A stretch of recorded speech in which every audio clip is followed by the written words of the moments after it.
The Endless from 2017 is a sci-fi indie movie written and directed and starring Aaron Moorhead and Justin Benson, who play two brothers who were formerly in a UFO cult similar to Heaven's Gate. They realize that 10 years after leaving the cult, their lives are not going as well as maybe when they were in the cult. So one brother convinces the other to go back just for a visit. And this is where our story kind of begins.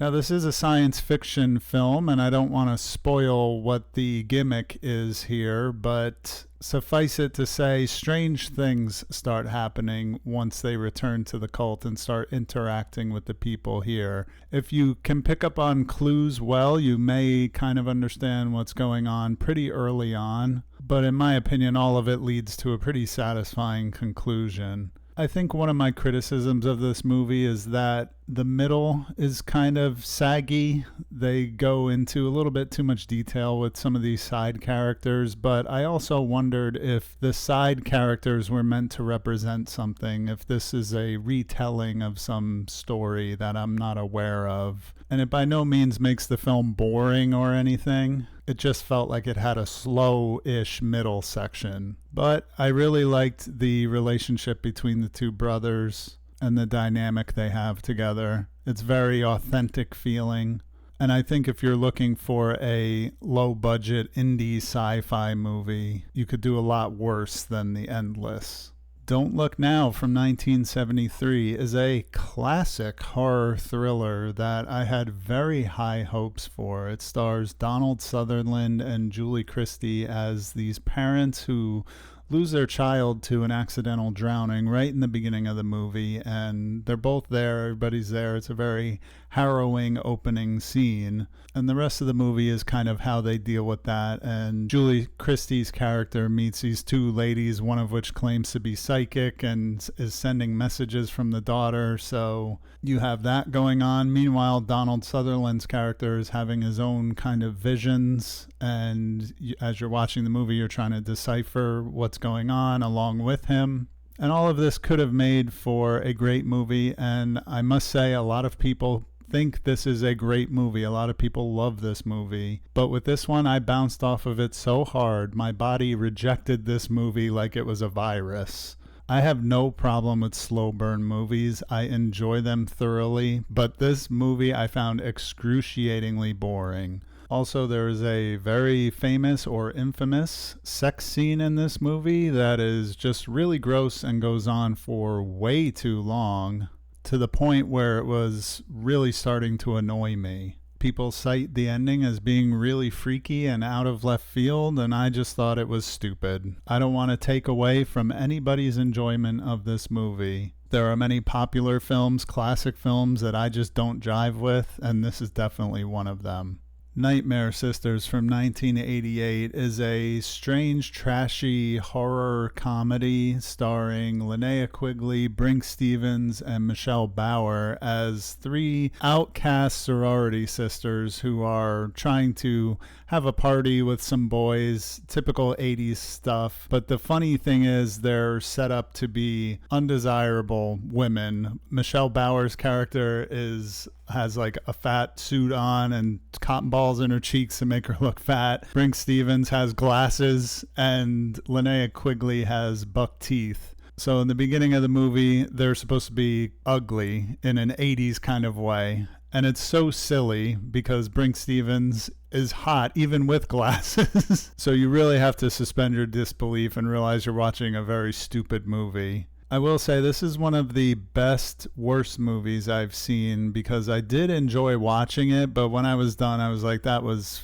absolutely terrible. It gives a very bad first impression with a terrible opening scene involving a fortune teller with a really bad accent, and it just goes on forever. And I think that's one of the problems with this movie, is that it was shot over 4 days and every scene just goes on forever under a static camera that almost never moves. And then as the plot progresses and the girls and the guys have a little seance with a crystal ball, the girls get possessed by succubus demons, and the movie basically becomes a softcore porno.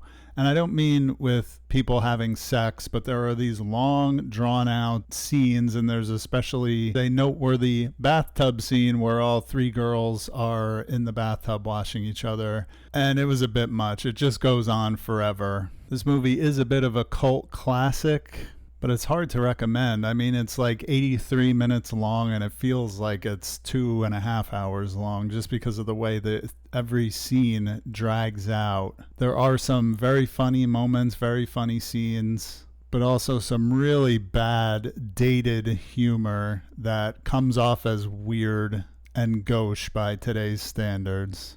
I probably should have known better with this one, and may God forgive me for not turning it off, but I don't recommend this film at all. Unless you really, really want to scrape the bottom of the bucket, or you're a completionist of Linnea Quigley or Brinke Stevens movies or something like that. I understand there's a TV cut of this movie as well. They shot a bunch of scenes without nudity, but I have heard that that is also excruciatingly boring in parts. So I don't think I'm going to bother seeking that out either.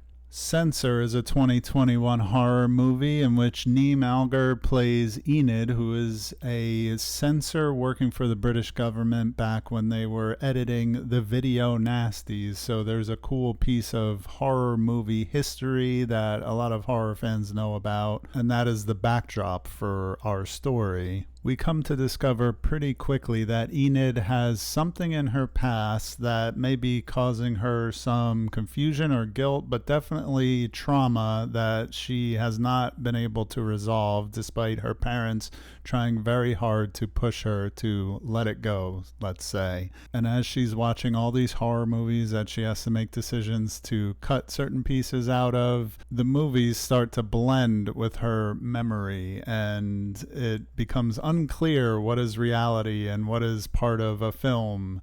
And everything starts to ramp up, and the movie gets really weird, and I enjoyed it quite a bit. I don't think it was a slam dunk of a movie, but like The Endless that I reviewed at the top of this show, I think it was just a cool movie that had some cool ideas and maybe didn't execute everything perfectly, but I like a movie that swings for the fences with its concepts, even if it doesn't stick the landing on every single one.